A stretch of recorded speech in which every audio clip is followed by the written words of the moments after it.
말씀 다 같이 한 목소리로 합독하도록 하겠습니다.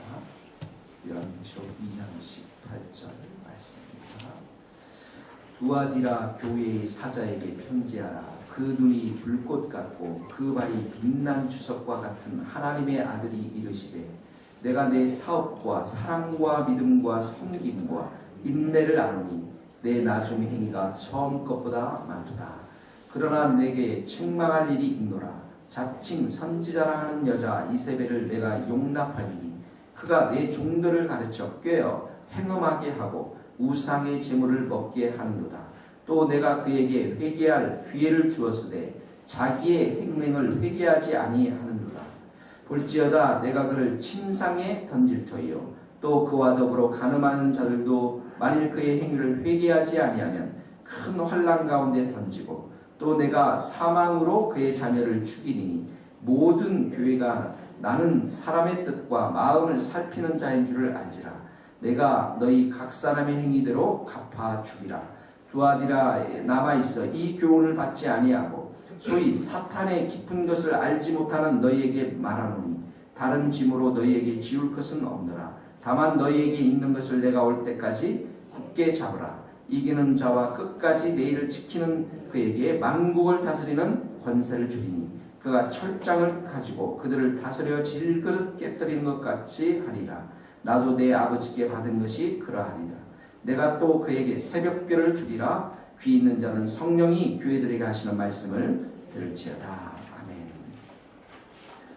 우리가 18절 배웠죠? 잠깐 봅시다. 18절 두아디라 교회 사자들, 목회자들, 종들에게 편지하는데 눈이 불꽃 같다라고 말씀했습니다. 눈이 불꽃 같은 말씀은 마음의 중심을 꿰뚫어 본다고 그랬죠. 통찰력. 그 다음에 빛난 주석 같다. 주석은 쇠 중에서 가장 무거운 쇠인데 한번 밟히면 뼈가 어스러지는 그런 발. 악인과 사탄의 권세를 심판하시고 정복하시는 예수님의 영광스러운 발을 말씀하신다라고 배웠습니다. 19절에는 내가 내 사업과 이렇게 했죠. 사업은 행위라고 그랬죠. 행위가 아름다웠다라는 거죠. 사랑이 있었고 믿음, 섬김, 인내 네 가지 덕목들 이 행위들이 살아있었고 특별히 보니까 내 나중에가 처음 것보다 많다. 점점 갈수록 이런 신앙의 행위가 성장하고 풍성했다라는 것입니다. 이게 두아디아 교회에 우리가 말씀을 지난주에 배웠습니다. 자, 그런데 이 교회도 책망할 것이 있었습니다. 이렇게 아름다운 교회죠. 사랑이 있었고 믿음이 있었고 섬김과 인내가 있었고 아름다운 교회였는데 20절 말씀 같이 읽겠습니다. 그러나 시작. 그러나 내가 책망할 것이 있노라. 자칭 선지자라는 여자 이세벨을 내가 용납함이네. 그가 내 종들을 가르쳐 꾀어 행음하게 하고 우상의 제물을 먹게 한도다. 자, 여기 보니까 선지자 동그라미 치시고 이세벨 이렇게. 그러니까 이세벨은 예언의 은사를 가지고 성경과 반하는 가르침을 했던 여자입니다. 예언했죠. 성경과 반하는 가르침을 가르쳤죠. 그리고 또 뭐라고 말합니까? 이 사람이 얼굴이 예뻤던 것 같아요.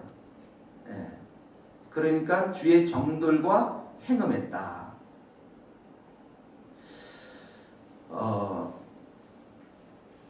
예언은 우리가 들었을 때 예언 기도를 든다, 이렇게 격려받고 위로받고 우리의 믿음을 강화시키기 위해서 주님이 주시는 것이지, 성경과 반한 것은 말이 안 되는 겁니다. 그래서 어떤 분도 예언한다고 하고 그런 분이 있었어요. 그래서 보니까 만나는 성도 보고 당신 이세벨 같다 이런 말도 안 되는 얘기죠. 이런 예언들은 있을 수가 없는 얘기들입니다. 자, 여러분이 여기 이세벨이라는 여인이 어떤 여인인지 아시죠? 구약의 그 아합 왕의 왕비였잖아요. 이 이세벨은 원래 바알 제사장의 딸이었어요. 그리고 아합 왕이랑 결혼했으니까 아마 미모가 특출났을 것입니다. 그래서 아합 왕과 결혼하면서 아합 왕은 그야말로 그냥 꼭두각시였고 이 이세벨이 뒤에서 모든 걸 다 좌지우지했다고요. 그러니까 신실한 주의 종들을 다 죽여버렸고 바알을 섬기는 제사장 450명을 두면서 왕궁에서 그야말로 하나님 대신에 통치했던 그 거짓 여자 왕비였던 사람이죠. 그러니까 엘리야가 3년 반 동안 기도함으로 인해서 그 이스라엘 땅에 비가 오지 않게 하고 결국은 어떻게 하면 갈멜산에서 바알 선지자 450명과 그리고 엘리야가 기도로서 제단을 쌓고 불을 내리게끔 하지 않습니까? 그리고 나서 불이 내리니까 어떻게 합니까? 불이 바알 선지자 45명 기도할 때는 450명 기도할 때는 불이 내리지 않았지만 엘리야가 기도할 때는 불이 내리지 않았습니까? 그러면서 바알 선지자들을 다 죽이지 않습니까? 보통 사람들이 그런 장면들을 봤을 때는 어떻게 합니까? 굉장히 두려워하고 하나님의 역사하심을 두려워할 텐데 이세벨은 두려워하지 않았어요. 어떻게 합니까? 끝까지 엘리야를 추적해서 죽이려고 그랬던 것이죠. 그러니까 이 이세벨의 영향력이 얼마나 컸던가를 이 두아디아 교회의 선지자, 여자 선지자를 빗대어서 지금 설명을 하고 있는 것입니다. 여러분, 교회라는 곳은 영적인 튼튼한 방파제가 구축되어져 있어야만 합니다. 이 영적인 방파제가 무너져 버리면 밖에 있는 모든 거짓된 가르침들과 세속적인 것들이 사단의 괴교에서 이 교회 안으로 쭉 들어오게 될 수밖에 없어요. 그 방파제, 제방을 무너뜨린 장본인이 누구였는가? 두아디라 교회 장본인이 누구였는가? 이 이세벨 여종이었고 이세벨이라고 하는 여선지자였고 그리고 이 사람을 따랐던 주의 종들이었다는 것입니다. 그러니까 여러분, 우리 시대 때도 지금 예언을 통해서 많은 혼탁한 일들이 많이 일어나는데 앞으로 가면 갈수록 더 일어나지 덜 일어나지는 않습니다. 그래서 주의 종들도 거기에 현혹당하고 백성들은 말할 것도 없이 그렇게 현혹이 당하는데 이 교회가 영적인 방파제로 든든히 서가는 길은 하나님의 말씀밖에 없어요. 여러분들이 말씀을 붙잡고 말씀을 읽고 말씀 가지고 기도하고 말씀에 든든히 서나가고 주의 종들은 말씀 연구와 말씀을 선포하고 말씀을 사랑하는데 미쳐야 됩니다. 그것밖에는 우리 이 교회가 영적인 방파제를 든든하게 세워나가는데 없습니다. 이 주의 종들이 넘어가는 거 보십시오. 이세벨 이 여선지자에게 넘어가는 거 보십시오. 자, 그렇게 해서 이제 주의 종들도 행음을 하게 되었고요. 이건 실제로 간음을 하게 이 이방의 제단에는 여자 선지자들이 여자 제사장들이 간음을 하게 돼 있거든요. 그렇게 행음도 하고 그리고 우상의 제물을 먹게 했다라는 것이죠. 21절 말씀. 자, 주님께서 어떻게 하셨을까요? 21절 같이 읽겠습니다. 시작. 또 내가 그에게 회개할 기회를 주었으되 자기의 음행을 회개하지 아니하였다. 자, 여기 그에게는 이 여자 선지자를 얘기할 수 있고 또 두아디라에 있는 목회자들에게도 이야기할 수가 있는 것이죠. 분명히 이 회개할 기회를 주셨다고 말씀하셨습니다. 물론 어떻게 주셨는지는 방법은 나오지 않지만 병을 걸리게 했든지 하나님께서 징계를 하든지 분명한 회개의 기회를 주셨고 이 목회자들에게도 이 여자 선지자가 틀렸다 하는 것들을 가르쳐주고 이 여자 선지자의 관계를 끊어버리고 목회로 다시 돌아올 수 있도록 말씀의 목회로 돌아오도록 기회를 주셨는데 이들이 그 기회를 받아들이지 않고 회개하지 않았다라는 것입니다. 네. 여러분, 교회는 진리가 늘 살아있는 곳이 되어서 정말 진리가 하나님의 말씀을 선포해야 되는데 하나님의 말씀에는 두 가지의 칼날이 있어요. 이 켈빈은 이것을 이중음성교리라고 합니다. 이중음성교리. 하나님의 말씀에는 두 가지의 음성이 있습니다. 하나는 뭐냐면 백성들을 위로하고 자비로운 말로 타이른 부드러운 음성으로 온유한 마음으로 이들을 지도합니다. 두 번째는 뭐냐면 이 안에 들어온 이 이세벨 여선지자와 같은 사람들이 혼탁하게 지금 가르치고 있는 교리, 거짓 선지자들이 토해내고 있는 이런 가르침들에 대해서 지적하고 책망하는 날카로운 음성이 있어야 한다. 그게 바로 진리의 칼인 것이에요. 잘 보십시오. 양떼들을 사랑하고 부드럽고 온유하고 그들을 돌봐야 되지만 그들이 잘못된 길로 갔을 때는 진리의 칼로 그들에게 하나님의 음성을 들려줘야 하는 것, 이게 말씀의 양날의 칼이라는 거예요. 교회는 이것이 있어야만 됩니다. 늘 양떼들을 부드러운 음성으로만 돌볼 수는 없습니다. 그렇다고 진리의 말씀으로 늘 책망할 수만은 없습니다. 양적으로 위로받게 하고 온유하게 그들을 섬기고 사랑하지만 진리의 말씀 가운데 떠날 때는 반드시 그 진리에 대해서 말씀해 줘야 됩니다. 왜 그렇습니까? 그들의 영혼이 위태하기 때문에 그렇습니다. 길 잃어버린 양을 한번 생각해 보십시오. 그 양의 우리를 떠난 양을 생각해 보십시오. 거기에는 위험한 것들이 너무나도 많이 있는 것이죠. 자, 22절 말씀 같이 읽겠습니다. 또 볼지어다, 시작. 볼지어다 내가 그를 침상에 던질 터이요. 또 그와 더불어 간음하는 자들도 만일 그의 행위를 회개하지 않으면 큰 환난 가운데 던질 것이다. 자, 이렇게 회개할 기회를 주셨는데 회개하지 않으니까 첫 번째 뭐라고요? 침상에 던진다. 이 말이 무슨 말입니까? 질병에 걸려서 자리에 눕게 하겠다라는 거예요. 모든 병이 하나님이 치셨기 때문에 걸린 건 아닙니다. 그러나 병 걸린 중에서는 하나님의 징계, 하나님의 진노로 병에 걸릴 경우가 있다는 거예요.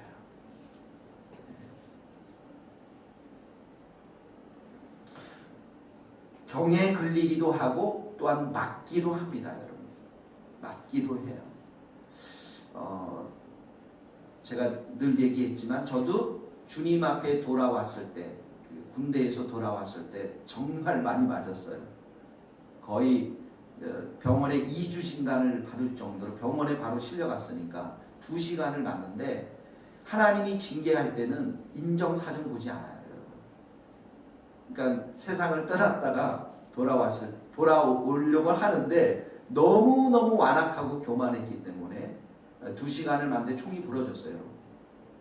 밤 12시 아마 1시 그쯤에 내가 보초를 쏴서 봤는데 총이 부러지고 온 몸이 너무 많이 맞아가지고 부어가지고 발걸음을 못 떼었어요. 왜냐하면 가슴이 너무 아파가지고 하도 맞아서. 하나님은 우리를 정말 사랑하기 때문에 그런 일을 하셔요. 제가 그 이유는 하나님께 그렇게 맞아보지는 않았습니다, 여러분. 그런데 사랑한 자들에게 침상에 던지기도 하고 이렇게 징계를 주셔요. 그럴 때 우리가 할 수 있는 게 무엇인 줄 아십니까?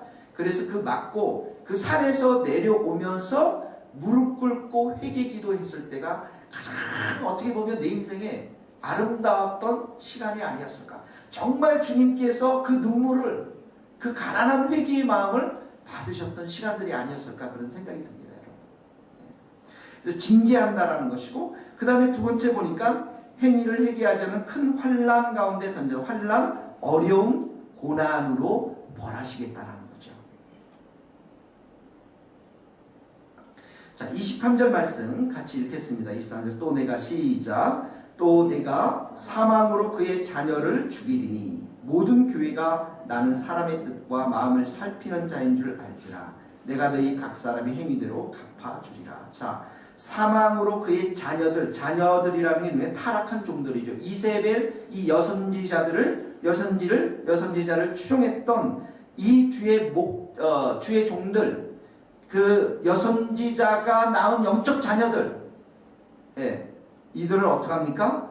병에 걸려서 죽게 하든지 이들을 하나님께서 사망으로 치시겠다는 것입니다. 그리고 여기 보니까 예수님께서는 사람의 뜻과, 사람의 뜻이라고 했지만 사람의 생각, 이게 맞아요. 사람의 생각과 마음을 살피는. 그러니까 이 여선지자를 추종했던 드러난 사람도 있을 것이니와 드러나지 않지만 마음으로 추종했던 사람들 다 다 내가 행위대로 갚아주겠다. 행위대로. 자, 이 행위대로 갚아주겠다라는 것은 주님의 재림 때 일어날 일을 말씀하시는 것입니다. 주님의 재림 때 일어나는. 재림 때는 어떻게 해요? 우리 행위대로 하나님께서 우리를 판단하시는 거예요. 행위대로. 옆에다가 마태복음 16장 27절 이렇게 기록해 놓으세요. 나중에 찾아보시면 돼요. 마태복음 16장 27절은 인자가 예수님이 아버지의 영광으로 천사들과 함께 오리니 그때 각 사람이 행한 대로 갚아주리라. 우리는 구원받은 성도들입니다. 우리는 멸망에서 영생으로 우리는 이미 끝났어요. 이미 옮겨졌는데 하나님께서 우리를 판단하실 때는 행위로 판단하셔서 그 행위가 우리의 생각과 마음까지도 다 드러난 이런 행위로 심판해서 상급을 주시고 면류관을 주시는 거예요. 그러므로 사랑하는 성도 여러분, 우리의 뼛속까지, 우리의 생각까지, 마음까지 하나님의 말씀으로 가득 채워넣을 수 있기를 바랍니다. 성령으로 채워넣을 수 있기를 바랍니다. 그것이 우리가 살아가는 마지막 길입니다. 이 세상의 마지막 길인 것이에요. 오직 예수님의 말씀, 하나님의 말씀을 사랑하고 요한계시록 공부하는 동안 요한계시록을 100번 읽겠다. 그런 마음으로 여러분 먹고 여러분 이 말씀을 읽고 순종하면 그 자들이 복된 자들이 될 줄로 믿습니다. 기도하시겠습니다. 우리 말씀을 생각하면서 하나님께서 기뻐하지 않는 우리 안에 이런 비진리들, 하나님의 가르침이 아닌 모든 것들, 내 안에 있는 이 여러 가지 우상들, 더러운 죄악들 다 주님의 보혈에 씻겨달라고 기도하시고 회개하는 삶을 살아갈 수 있도록 도와주시고 내 행위와 생각과 마음 이 모든 가운데 하나님의 말씀으로 채워 주시옵소서. 우리 가정을, 우리 일터를 하나님의 말씀으로 충만히 채워 주시옵소서. 같이 기도하시겠습니다. 하나님 아버지 회개합니다. 하나님 아버지 내 마음 가운데 있는 하나님 이 육신의 연약함들을 회개합니다. 교만하고 하나님 아버지 주님 보시기에 너무나도 더러운 나의 마음, 아버지 하나님 회개합니다. 나의 생각들, 나의 마음, 여러분 하나님 아버지 너무나도 하나님 앞에서 불순종하고 하나님 아버지 멀리 있는 저의 마음을 주님 용서하여 주시옵소서. 주님 이 아침에도 주님 앞에 나와서 기도하는 우리 모두에게 주님의 보혈의 피로 씻어주시고 성령의 충만한 은혜로 부어주셔서 하나님 말씀을 붙잡고 살아가는 하나님 복된 인생이 될 수 있도록 도와주시옵소서. 하나님 세상의 것에 마음을 너무 빼앗기지 않도록 도와주시옵소서. 하나님 내 마음의 중심을 잘 잡아서 말씀을 붙잡고 하나님 앞에 살아가는 하나님의 종이 될 수 있도록 도와주시옵소서. 하나님 그 말씀에 끌며 순종하며 연구하며 그 말씀을 먹으며 기쁨을 누리는 종이 될 수 있도록 그래서 우리 모든 성도들을 말씀으로 먹여나가는데 부족함이 없도록 하나님 도와주시기를 원합니다. 하나님 아버지 우리 교회에 있는 하나님 이세벨과 같은 여러 가지 주님이 기뻐하지 않는 모든 것들을 주님 다 깨끗게 하여 주시고 우리 모든 성도들의 회개하는 영을 부어주셔서 아버지 앞에 온전한 마음을 가지고 주님 주신 은혜와 주님 주신 기쁨과 감사가 넘치는 생활을 할 수 있도록 하나님 도와주시기를 원합니다. 오늘도 주님 앞에 기도하는 모든 것들을 주님께서 응답하여 주시고 하나님의 선한 것으로 좋은 것으로 저희들을 마음껏 채워 주시옵소서. 주님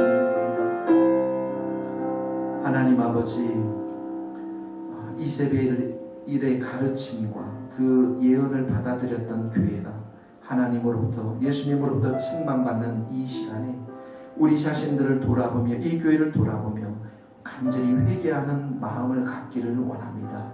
주님께서 보혈의 피로 저희들을 다 씻어주시고 오직 주님의 말씀을 붙잡고 살아가는 복된 성도들이 다 될 수 있도록 은혜 내려 주시옵소서. 예수님의 이름으로 기도하오며 지금은 우리 주 예수 그리스도의 은혜와 하나님의 크신 사랑과 성령님의 교통하심이 우리 모든 성도들과 선교사님들 삶과 사역 위에 이제로부터 영원토록 함께 하시기를 간절히 축원하옵나이다. 아멘.